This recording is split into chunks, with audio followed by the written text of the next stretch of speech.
যুক্তরাষ্ট্রের president Donald ট্রাম্পের প্রশাসনের নীতিমালার বিরুদ্ধে দেশটির বড় শহরগুলোতে আবারও বিশাল বিক্ষোভ শুরু হয়েছে। নো কিংস শিরোনামের এই বিক্ষোভ এবার তৃতীয় দফায় অনুষ্ঠিত হচ্ছে, যেখানে আগের বারগুলোতে কয়েক মিলিয়ন মানুষের সমাগম ঘটেছিল। বিক্ষোভের আয়োজকরা জানিয়েছেন, ইরানের যুদ্ধ, কেন্দ্রীয় অভিবাসন আইন কার্যকর এবং জীবনযাত্রার ক্রমবর্ধমান ব্যয়ের প্রতিবাদে তারা রাস্তায় নেমেছেন।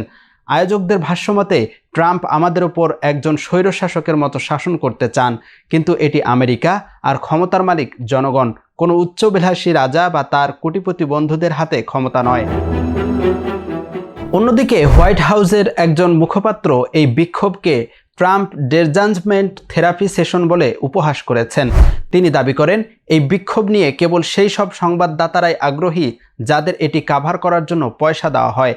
গত শনিবার ওয়াশিংটন ডিসি, নিউ ইয়র্ক এবং লস অ্যাঞ্জেলস সহ আমেরিকার প্রায় প্রতিটি বড় শহরে বিক্ষোভ প্রদর্শিত হয়েছে। ওয়াশিংটন ডিসিতে বিক্ষোভকারীরা লিঙ্কন মেমোরিয়ালের সিঁড়িতে অবস্থান নেন এবং ন্যাশনাল মল এলাকা জনসমুদ্রে পরিণত হয়। তারা Trump, vice president JD Vance এবং প্রশাসনের অন্যান্য কর্মকর্তাদের কুশপুতুল প্রদর্শন করে তাদের অপসারণ ও গ্রেপ্তারের দাবি জানান। এবারের বিক্ষোভের অন্যতম কেন্দ্রবিন্দু ছিল মিনেসোটা। সেখানে গত জানুয়ারিতে কেন্দ্রীয় অভিবাসন কর্মকর্তাদের হাতে রেনি নিকোল গুড এবং অ্যালেন্স প্রেত্তি নামে দুই মার্কিন নাগরিক নিহতের ঘটনায় দেশজুড়ে ক্ষোভের সৃষ্টি হয়েছিল। সেন্ট পলে স্টেট ক্যাপিটাল ভবনের সামনে আয়োজিত সমাবেশে ডেমোক্র্যাট দলের শীর্ষ নেতারা অংশ নেন। কিংবদন্তি সঙ্গীতশিল্পী ব্রুস স্প্রিংস্টিন সেখানে তার অভিবাসন বিরোধী আইন নিয়ে লেখা গান স্ট্রিটস অফ মিনিয়াপোলিস পরিবেশন করেন। নিউ ইয়র্ক সিটির টাইমস স্কোয়ারেও হাজার হাজার মানুষ সমবেত হন। জনসমাগমের কারণে পুলিশ ম্যানহাটনের ব্যস্ত রাস্তাগুলো বন্ধ করে দিতে বাধ্য হয়। গত অক্টোবরের বিক্ষোভে শহরটির 5টি বড় মিলিয়ে প্রায় 1 লাখ মানুষ অংশ নিয়েছিলেন। বিক্ষোভ চলাকালীন লস অ্যাঞ্জেলেসে সহিংসতার খবর পাওয়া গেছে। ডিপার্টমেন্ট অফ হোমল্যান্ড সিকিউরিটি জানিয়েছে, প্রায় 1000 দাঙ্গাকারী রয়্যাল ফেডারেল বিল্ডিং ঘেরাও করে কর্মকর্তাদের লক্ষ্য করে সিমেন্টের ব্লক ছুঁড়ে মারে। এতে 2 কর্মকর্তা আহত হয়েছেন এবং 2 জনকে গ্রেপ্তার করা হয়েছে।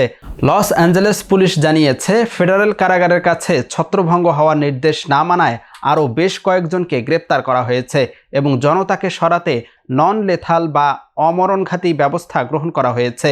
এছাড়া ডালাসে পাল্টা বিক্ষোভকারীদের সঙ্গে হাতাহাতির ঘটনায় বেশ কয়েকজনকে গ্রেপ্তার করেছে পুলিশ।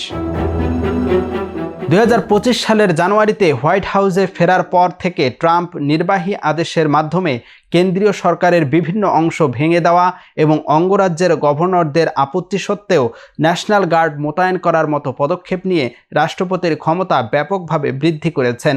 এছাড়া তিনি তার রাজনৈতিক বিরোধীদের বিচার করার জন্য আইন প্রয়োগকারী সংস্থাকে নির্দেশ দিয়েছেন। ট্রাম্প অবশ্য নিজেকে রাজা বা স্বৈরশাসক হিসেবে মানতে নারাজ। ফক্স নিউজকে দেওয়া এক সাক্ষাৎকারে তিনি বলেন, তারা আমাকে রাজা বলছে, কিন্তু আমি রাজা নই। তার মতে, একটি সংকটাপন্ন রাষ্ট্রকে পুনর্গঠন করতেই তিনি এই পদক্ষেপগুলো নিচ্ছেন।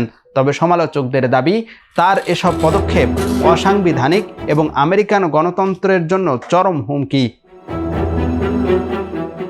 আমেরিকার বড় বড় শহর ছাড়াও শেলবিভিল এবং হাউলের মতো ছোট ছোট শহরগুলোতেও মানুষ রাস্তায় নেমে যুদ্ধ ও অভিবাসন নীতির প্রতিবাদ জানিয়েছে। শুধু যুক্তরাষ্ট্রেই নয়, প্যারিস, লন্ডন এবং লিসবনের মতো আন্তর্জাতিক শহরগুলোতেও প্রবাসী মার্কিনীরা জড়ো হয়ে ট্রাম্পকে ফ্যাসিস্ট ও যুদ্ধাপরাধী আখ্যা দিয়ে তার অভিশংসন দাবি করেছেন। গত অক্টোবরে নো কিংস র্যালিতে দেশজুড়ে প্রায় 70 লাখ মানুষ অংশ নিয়েছিল। এবারও শিকাগো, বোস্টন, ন্যাশভিল এবং হিউস্টনের মতো শহরগুলোতে বিক্ষোভ দানা বাঁধছে। উদ্ভূত পরিস্থিতি সামাল দিতে বেশ কয়েকটি রাজ্যে ন্যাশনাল গার্ড মোতায়েন করা হয়েছে। ইএফটি ফার্স্টের সাথে ট্রেড করুন যে কোনো জায়গা থেকে। ক্যাম্পাসে ক্লাসের ফাঁকে, ঢাকার জ্যামে বসে কিংবা ঘরে বসে, ট্রেডিং এখন হাতের মুঠোয়। তাই ট্রেড করুন যখন খুশি, যেখানে খুশি।